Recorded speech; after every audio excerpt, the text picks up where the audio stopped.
where we stand today.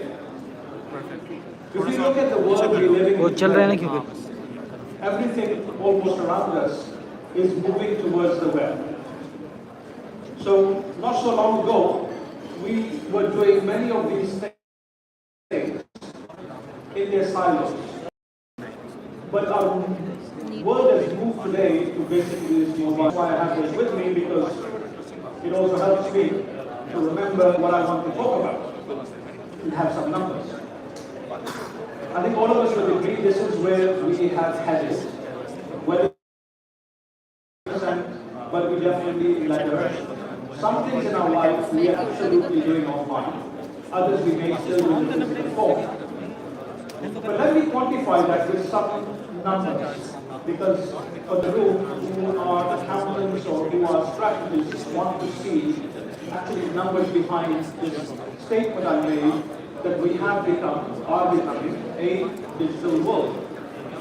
Something like 6.7 hours a day on average are spent by each online user.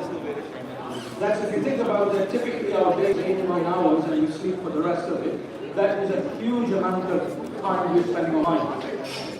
We're looking at something like 5.3 billion internet users around the world. That was in 2023. I'll be interested to know what the number is now. I'm sure it is far higher than that. We have 82% of internet users search online to buy a product service, and 4.9 billion active social media users in 2023. And the pace of increase of this world is far greater than the world we're living in today, the physical world. And I left the last point, which is the most important one. For the first time in 2020, advertising as a whole industry, more than 50% of the spend investment in advertising happening online versus the physical world. So this is the direction we're heading in. I don't have the numbers for 2024, but I'm sure because of COVID, this was also accelerated and we are far higher. But what's astonishing is that that's where we are today also means that we are heading in a direction of becoming more and more of a hyper-digital connected society. We're talking about something like 1.2 billion 5G connections by 2025. What, 15 connected devices per person by 2030. So each one of us will have 15 devices that we will have. These are not mobile phones, by the way. These are device-to-device connectivities like our fridges, our ACs, and many other device equipment we use. And both on the B2C side and the B2B side, this is a huge revolution that is taking place today. 41.6 billion connected devices by 2025. And if you look at the data that we are producing or have been producing, we are talking about by 2025, 175 zettabytes of new data will be created, close to 1.2 zettabytes in 2010. That's astonishing how much we are shifting towards the digital way of doing things. And that doesn't stop. If we look at different industries, if we look at the growth of internet users, that is around 7.5%. We look at the social media usage, the growth of that is around 12.3%. We look at education market, it's going to stand around 33.2, it's a 33.2 trillion, I think, is market at the moment, and it's going at something like 21.4% CAGR. The same is for e-commerce, same is for digital health, video on demand, and mobile payments. What is this telling us? All of this is telling us that we have either become a digital world or we are fast becoming a digital world. Why is this important to know?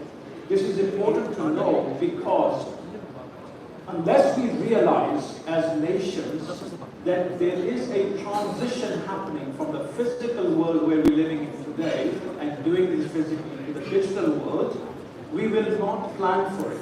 We will not strategize for it, and we will not prepare ourselves to compete in that world.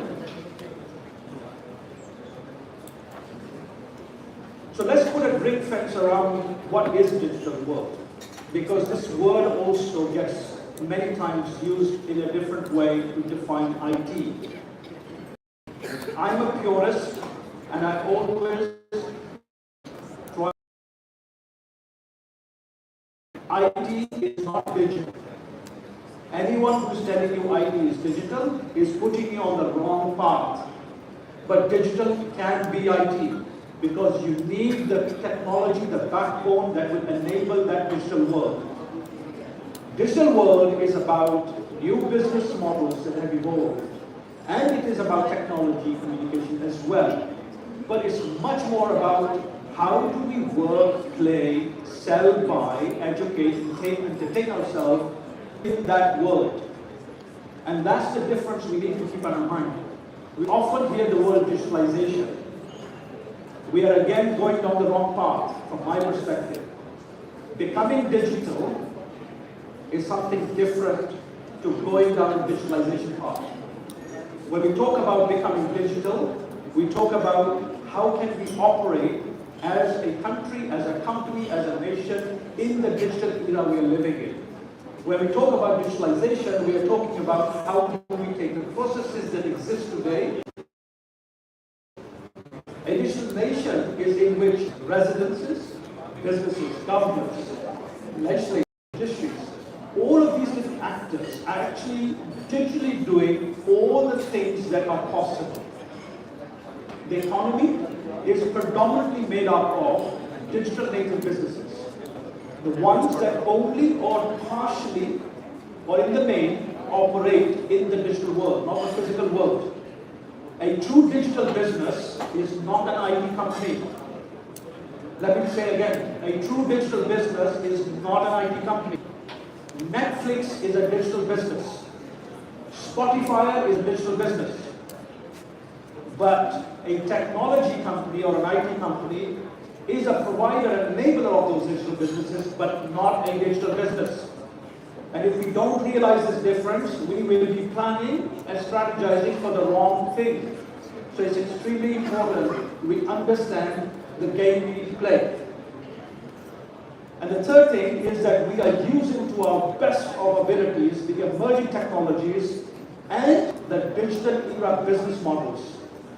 If we are not leveraging these two things together, we are not actually getting the benefit of the digital age. Shared economy is one of the new business models that has evolved. What Uber has done is a new business model.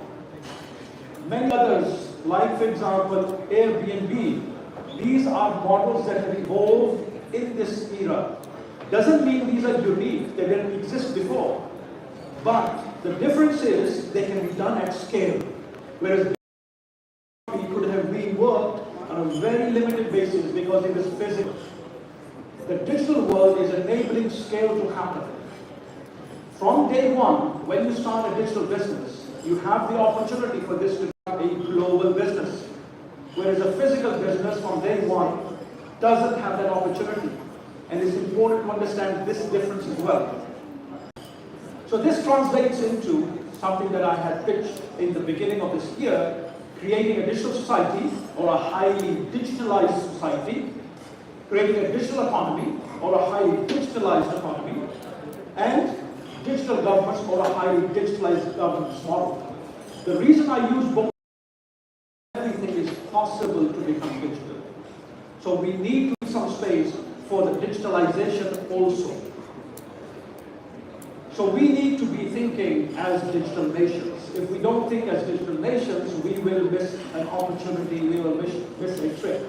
By thinking of becoming a digital nation, which is becoming a digital nation, we will start to focus on how we can shift our country to becoming a digital nation.